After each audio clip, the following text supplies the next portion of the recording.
पाकिस्तान की हकीकत 14 अगस्त 1947 का सच। तारीखी पस मंजर 18571900। पाकिस्तान का क़याम अचानक नहीं हुआ। ये कहानी 14 अगस्त से बहुत पहले शुरू होती है। 1857 की जंग आज़ादी में हिंदू मुस्लिम एक साथ अंग्रेजों के खिलाफ लड़े, मगर शिकस्त के बाद सबसे ज्यादा नुकसान मुसलमानों का हुआ। अंग्रेजों ने उन्हें सियासी, तालीमी और माशी तौर पर खत्म करने की कोशिश की। अंग्रेज मुसलमानों को शक की निगाह से देखते थे। मुसलमानों की जमीनें छीन ली गईं, नौकरियां बंद कर दी गईं और उनके तालीमी इदारे तबाह कर दिए गए। सर सैयद अहमद खान की तालीमी तहरीक। इस वक्त सर सैयद अहमद खान ने मुसलमानों को जदीद तालीम की तरफ राग़िब किया। इन्होंने 1875 में अलीगढ़ में मोहम्मदन एंग्लो ओरिएंटल कॉलेज कायम किया।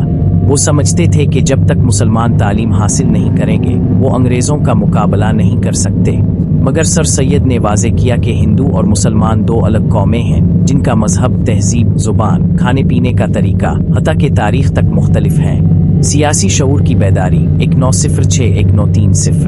1906 में अल इंडिया मुस्लिम लीग कायम हुई। इसका मकसद मुसलमानों के मुफादात का तहफ़्फ़ुज़ था, क्योंकि कांग्रेस में हिंदू अक्सरियत मुसलमानों को नज़रअंदाज कर रही थी। 1909 में मुसलमानों को पहली बार जुदागाना इंतखाब का हक मिला। ये तस्लीम कर लिया गया कि मुसलमान एक अलग कौम है जिन्हें अपना नुमाइंदा खुद चुनने का हक हासिल है। मगर कांग्रेस और हिंदू क़ियादत ने हर मोड़ पर मुसलमानों के इस हक की मुखालफत की। कायदे-ए-आज़म मोहम्मद अली जिन्ना का किरदार। मोहम्मद अली जिन्ना शुरू में कांग्रेस के रुकन थे। वो हिंदू मुस्लिम इत्तेहाद के दाई थे, मगर वक्त के साथ उन्होंने देखा कि कांग्रेस मुसलमानों को कभी बराबर का शहरी तस्लीम नहीं करेगी। 1937 के इंतखाबात में जब कांग्रेस ने तमाम सूबों में हुकूमत बनाई तो मुसलमानों को सरकारी दफातर, तालीमी इदारों और रोजगार से निकाल दिया गया। वंदे मातरम को ज़बरदस्ती नाफिज किया गया, उर्दू ज़ुबान को हटाने की कोशिश की गई और गाय के ज़बीहा पर पाबंदी लगाई गई। ये वो वक्त था जब कायदे-ए-आज़म ने मुसलमानों को खबरदार किया कि अब हिंदू मुस्लिम इत्तेहाद मुमकिन नहीं। करारदाद पाकिस्तान 30 मार्च 1940। लाहौर के मंटो पार्क, अब इकबाल पार्क में अल इंडिया मुस्लिम लीग का इजलास हुआ। इस इजलास में करारदाद पाकिस्तान पेश की गई, जिसमें मुतालिबा किया गया कि मुसलमान चूंकि एक अलहदा कौम है इसलिए उनके लिए एक अलग रियासत का क़याम ज़रूरी है। ये वो दिन था जब पाकिस्तान का तसव्वुर एक सियासी मुतालिबा बन गया। 1940 से 1947 फैसला कुन 7 साल।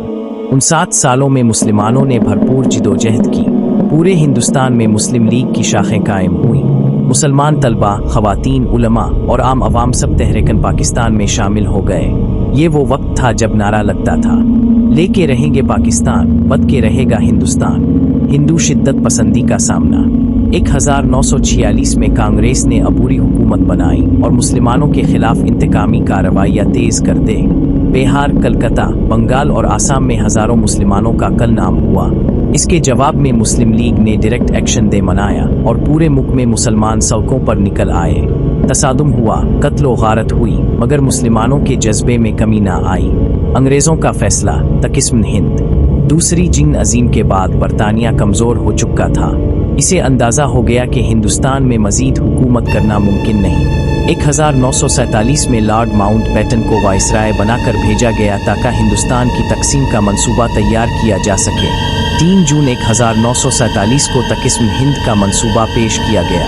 इसके तहत 2 रियासतें कायम होना थी, हिंदुस्तान, पाकिस्तान। पाकिस्तान के 2 हिस्से थे, मगरबी पाकिस्तान, मौजूदा पाकिस्तान, मशरकी पाकिस्तान, अब बांग्लादेश। कत्लो गारत, लूटमार और मुहाजिरीन का अल्म। जैसे ही तकसीम का ऐलान हुआ, पूरे हिंदुस्तान में फ़िरका वाराना फसादात शुरू हो गए। पंजाब, दिल्ली, बिहार, उत्तर प्रदेश, बंगाल, हर जगह कत्लो गारत का बाजार गर्म हो गया। मुसलमानों के काफिले पाकिस्तान की तरफ निकले। ट्रेनें लाशों से भरी आती, औरतों की इस्मत दूरी की गई, बच्चे ज़ब्ह किए गए, लोग जिंदा जला दिए गए। तकरीबन 10 लाख लोग शहीद हुए और 1 करोड़ से ज़ायद अफराद बेघर हुए। ये इंसानी तारीख की सबसे बड़ी हिजरत थी। 14 अगस्त 1947 आज़ादी का दिन। बिलाखिर 14 अगस्त 1947 की रात 12 बजे रेडियो पाकिस्तान से ये आवाज़ सुनाई दी। ये रेडियो पाकिस्तान है। कराची में परचम कुशाई की गई। कायदे-ए-आज़म ने पहला खिताब किया जिसमें फरमाया, पाकिस्तान का क़याम दुनिया की तारीख में एक अनोखा वाक़या है। ہم نے یہ ملک کسی کے خلاف نہیں بلکہ اپنے مذہب، تہذیب اور نظریے کی بنیاد پر حاصل کیا ہے۔ اسی روز پاکستان کا پہلا قومی ترانہ بھی بغیر دھن کے پڑھا گیا۔ پاک سرزمین شاد باد۔ قیام پاکستان کے بعد مسائل۔ پاکستان کو ایک خالی خزانہ ملا، دفتری عملہ نہ تھا، دارالحکومت عارضی طور پر کراچی بنایا گیا، نہ فوج کا مکمل کنٹرول تھا، نہ ریلوے، نہ بینک، نہ ایئر فورس۔ بھارت نے پاکستان کے حصے کا پیسہ روک لیا۔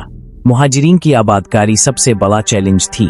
قائد اعظم کی قیادت میں نئے ادارے بنائے گئے، staff college, state bank, air force, army, police, سب کچھ نیا تھا، مگر ایک عزم، ایک ایمان اور ایک نعرہ تھا جو سب کو جوڑتا تھا۔ پاکستان کا مطلب کیا، لا الہ الا اللہ۔ نتیجہ، ایک خواب کی تعبیر۔ پاکستان صرف ایک جغرافیائی خطہ نہیں بلکہ ایک نظریہ ہے۔ اس کی بنیاد لا الہ الا اللہ پر ہے۔ اس میں لاکھوں لوگوں کی قربانیاں شامل ہیں۔ یہ ملک محمد علی جناح کے ویژن، علامہ اقبال کے خواب اور لاکھوں شہداء کے خون کی علامت ہے۔ اگرچہ اس کے قیام کے بعد بہت مشکلات آئیں، مگر یہ حقیقت ہے کہ